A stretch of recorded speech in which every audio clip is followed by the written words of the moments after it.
E é o melhor lugar de nós estarmos é na casa do Senhor.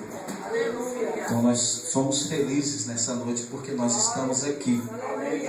Abra sua Bíblia em 1 Samuel, capítulo 7, versículo de número 12, que é o tema da festividade, em nome de Jesus Cristo. 1 Samuel, capítulo 7, versículo de número 12. Glória a Deus, aleluia. Todos acharam? Amém. Amém? Então, diz assim a palavra do Senhor. Tomou então Samuel uma pedra e a pôs entre Mispa e Sem. Ele chamou Ebenezer e disse: até aqui nos ajudou o Senhor. Amém? A igreja pode tomar assento em nome de Jesus Cristo. Fico feliz de estar aqui, agradeço a Deus, ao pastor Carlos, que tem ali também nos ajudado, sempre com a palavra. Nós trabalhamos juntos ali, na esplanada, e o nosso trabalho ele já impulsiona a gente a fazer a obra. O nosso trabalho é servir, e aqui também não é diferente. O trabalho também é servir a Deus, servir os irmãos, servir aqueles que precisam e carecem de uma palavra. Então é muito bom saber que esta igreja ela tem crescido, saber que esta igreja ela tem andado e Deus tem abençoado. E sempre quando há uma notícia favorável, boa, o Carlos está ali falando para nós e também nos alegra, porque a alegria dele também é a nossa alegria, e ele também às vezes fala das dificuldades que enfrenta. Mas também nós oramos e Deus vai solucionando e vai resolvendo as coisas, porque o nosso Deus ele é verdadeiro, ele é vivo e ele é maravilhoso. Muito bem, o versículo de número 12, no qual referente ao capítulo 7 de 1 Samuel, bem lido, bem falado, porque de fato Deus ele tem nos ajudado, isso é notório, isso é provado ao decorrer de todos os anos, tanto das nossas vidas como das vidas dos irmãos que se foram. É bem notório observar esse texto, porque o nosso Deus é um Deus que ajuda, é um Deus que prospera, é um Deus que faz as coisas acontecerem. Amém. Mas é bastante importante analisar esse texto e poder observar que ele tem um começo, que ele tem um começo não apenas no capítulo 7, e sim lá no começo da história de 1 Samuel, no qual Deus vem trabalhando através das vidas dessas pessoas que estão inseridas nesse livro. Aí nós começamos a analisar o capítulo 1 de 1 Samuel e começamos a tentar entender o que Deus ele quer fazer com o seu povo e através de quem ele quer fazer isso. No capítulo 1 nós conhecemos bem que ali existia um homem de Ramataim Zofi, chamado Eucana, que habitava nas regiões montanhosas de Efraim.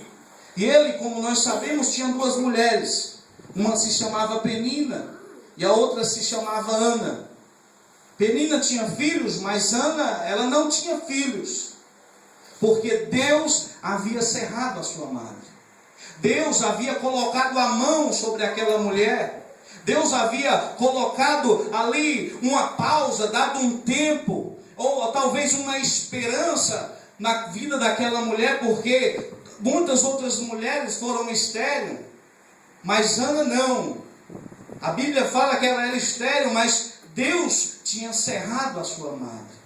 Aí quando eu começo a observar o capítulo 1 de 1 Samuel, observo que anualmente Eucana levava a sua família à cidade de Siló para sacrificar e adorar ao Senhor. É bastante relevante observar que aquele homem se preocupava em levar a sua família para adorar o Senhor, para sacrificar o Senhor, como líder espiritual de sua família, como sacerdote do lar, como um homem que se preocupava com a salvação da sua família. Então Eucana ele se preocupava com essa situação e levava a sua família anualmente para sacrificar e adorar o Senhor. Mas nós sabemos muito bem que o sacrifício levítico do Antigo Testamento, ele foi removido porque houve um sacrifício universal, o sacrifício do nosso Senhor e Salvador Jesus Cristo. Glória a Deus. Me sinto bem assim.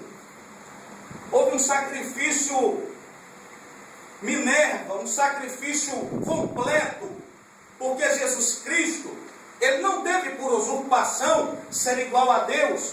Antes ele se aniquila de toda a sua glória e humilha-se a si mesmo e vem à terra na forma de um homem, se humilha e vem e tem uma morte de cruz.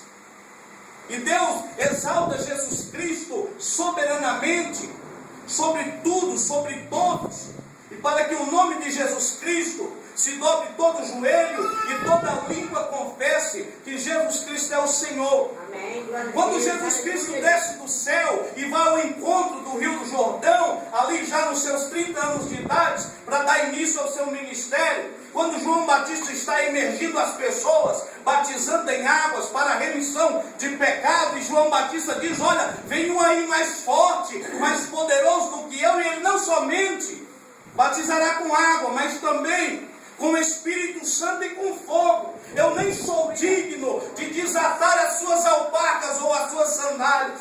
Aí Jesus Cristo, ele vai chegando ao Rio Jordão, aí João Batista olha Jesus e fala: eis aí o Cordeiro de Deus que tira o pecado do mundo. Está aí Jesus. Aí João Batista fala: Jesus, me batiza. E Jesus fala: não, me batize, João, para que se cumpra a justiça de Deus. Eu vim como homem, então eu tenho que passar todas as aflições, eu tenho que sentir as dores que eles sentem, eu tenho que chorar como eles choram, eu tenho que sorrir como eles sorriem, para que eu possa sacrificar a minha vida em favor do meu povo.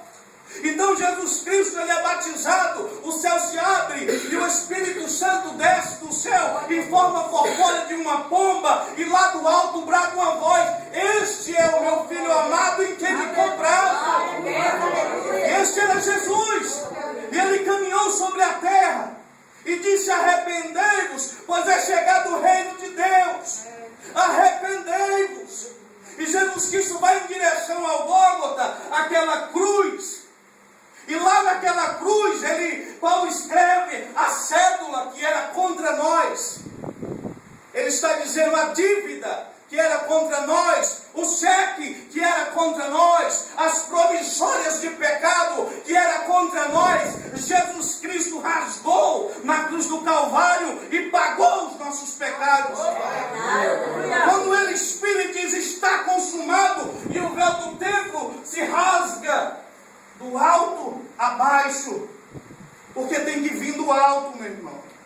As coisas de Deus, elas têm que vir do alto. É nós que devemos nos prostrar e nos lançar aos pés de Jesus Cristo, para que do alto possa vir alguma coisa que possa nos trazer firmeza, para que possa nos trazer constância. Mas o segredo da salvação não está somente na morte de Jesus Cristo, missionário. De fato, Jesus morreu e pagou? Pagou. Quando ele disse: está consumado, o sangue dele foi aspergido em toda a humanidade. E Deus sentiu-se satisfeito pelaquele sacrifício. E eu posso até conjecturar Deus olhando e falando: agora sim está pago. Agora de fato um sacrifício real, puro, sem mancha, sem mácula, eu recebo e eu perdoo a humanidade. Eu tiro delas os pecados, porque o meu Filho pagou, me satisfez nesse sacrifício. Mas não somente a morte de Jesus Cristo foi o que fez a nossa salvação ganhar vida, mas simplesmente foi a sua ressurreição. E ao terceiro dia ele ressuscitou.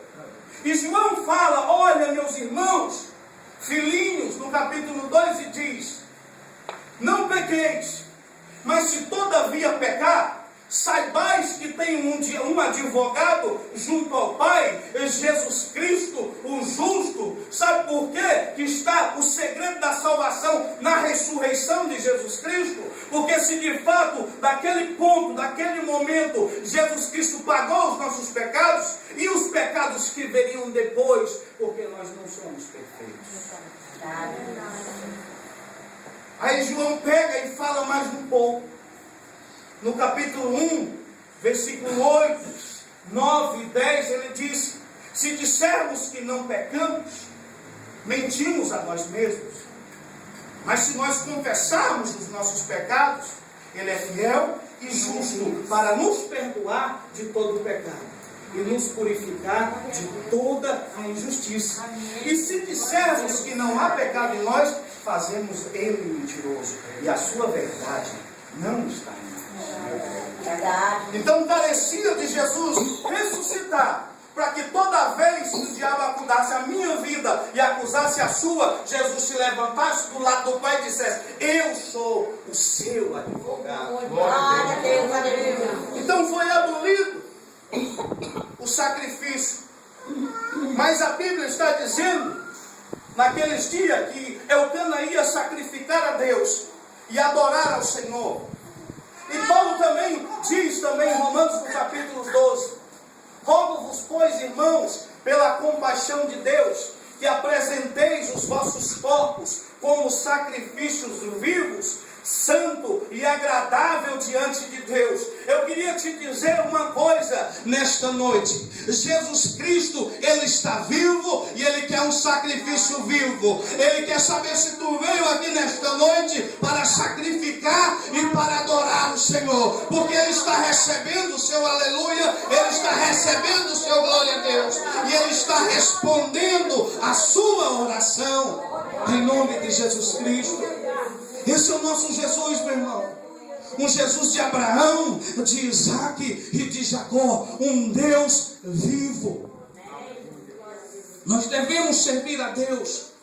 Nós devemos não somente adorá-lo, porque às vezes nós viemos adorá-lo e adoramos e Deus recebe. Mas a nossa gratidão a Ele nos impulsiona a fazer a sua vontade, a andar nos seus caminhos e pregar a sua palavra, louvar o seu nome, entregar um folheto na rua, dizer que Deus te ama, que Deus pode mudar a sua vida, porque Ele mudou a minha e Ele pode mudar a sua, e eu não sou diferente de você, porque Deus nos ama da mesma forma. Deus nos ama da mesma forma que está lá fora um maconheiro, uma prostituta. Deus nos ama da mesma forma. A diferença é que nós ouvimos a palavra e aceitamos a Jesus, e aqueles que servem a Jesus, Deus derrama grandes bênçãos na sua vida. Essa é a diferença. Mas o amor de Deus, ele está nivelado. E ele fala: a prova disso é que nós, ainda sendo pecadores, Ele morreu por nós na cruz do Calvário. Ele não morreu quando nós aceitamos Ele. Ele morreu quando a gente nem ouviu falar dele. Ele falou: não interessa se vão ficar dois para me aceitar como Salvador, se vai ser um, mas mesmo por este um eu vou morrer na cruz do Calvário, porque eu vos amo, porque eu dou a minha vida por eles. Aí aquela família vai adorar o Senhor, e aquela que tinha filhos começa a aborrecer aquela que não tinha filhos, aquela que tinha alguma coisa que Deus tinha dado para ela, porque sem Jesus nada nós podemos fazer. Então Deus tinha abençoado Penina, então glória a Deus por isso. Mas ela não se contentava com a bênção que Deus deu para ela. E às vezes nós vivemos isso na nossa vida. Olha, eu sei e você não sabe. Olha, eu canto e você não canta. Olha, eu prego e você não prega. Olha, eu faço isso e você não faz isso. Não, meu irmão, se você está fazendo, a sua atitude tem que ser: olha, você não faz, mas se tu quiser ficar do meu lado, eu te ensino a fazer alguma coisa. Se você chegar aqui, a gente começa a orar junto e Deus vai fazer milagre. Porque Deus quer um coração disponível para Ele, para fazer a obra dEle, no tempo dEle, na vontade dEle. Aleluia! Esse é o nosso Deus, meu irmão. Um Deus que está vivo, esperando alguém levantar a mão e dizer: Jesus, eu não sei fazer nada, mas deixa eu te dizer uma coisa, Jesus, eu estou aqui disponível para o Senhor me capacitar e me levar lá para fora e fazer a tua obra. É isso que Jesus quer. ficava agoniada, irmão Carlos.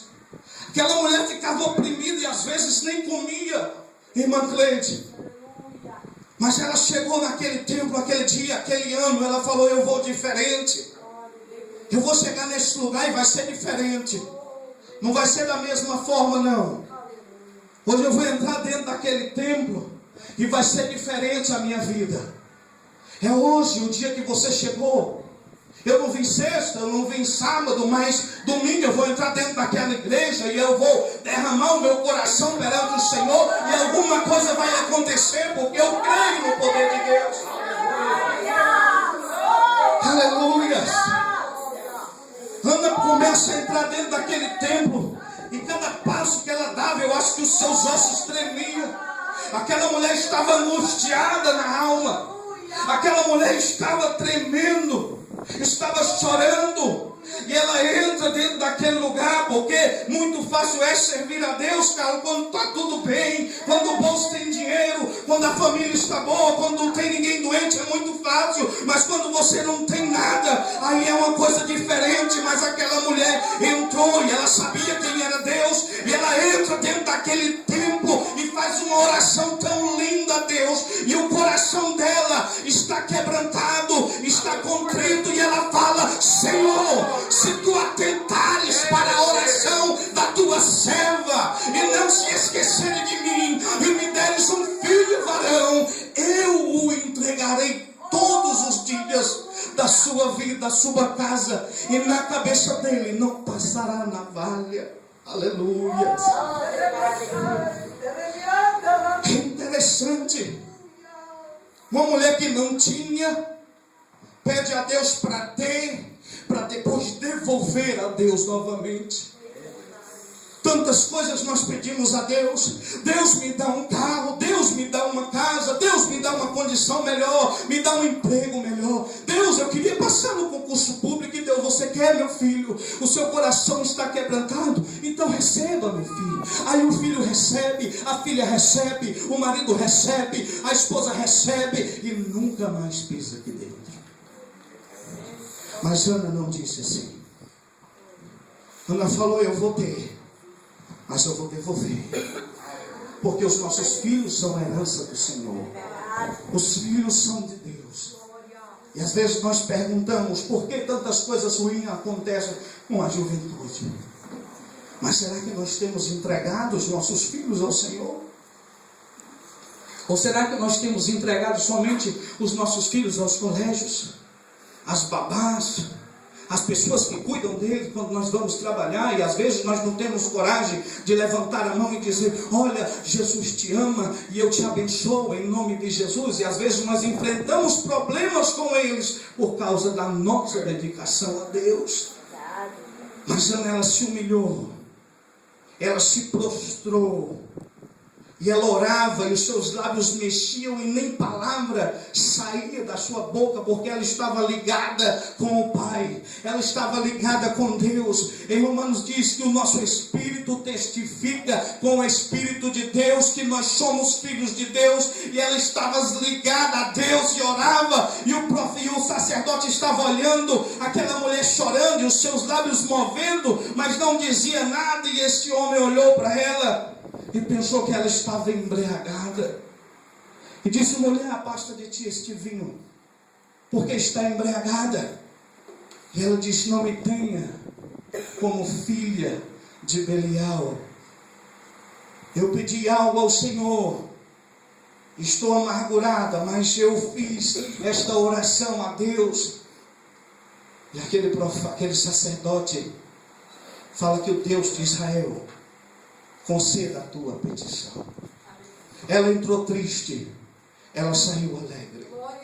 Ela entrou chorando e ela saiu sorrindo. Ela entrou sem a bênção e ela voltou com uma bênção. Ela entrou infrutífera e ela saiu frutífera. E Deus abençoou aquela mulher, e o seu marido coabitou com ela, e Ana teve um filho. E este filho se chamou Samuel. E Samuel estava ali, e ela disse: quando este menino desmamar meu marido, eu vou dar a ele a casa do Senhor. todos os dias da sua vida. E é interessante observar que Eucana não questionou.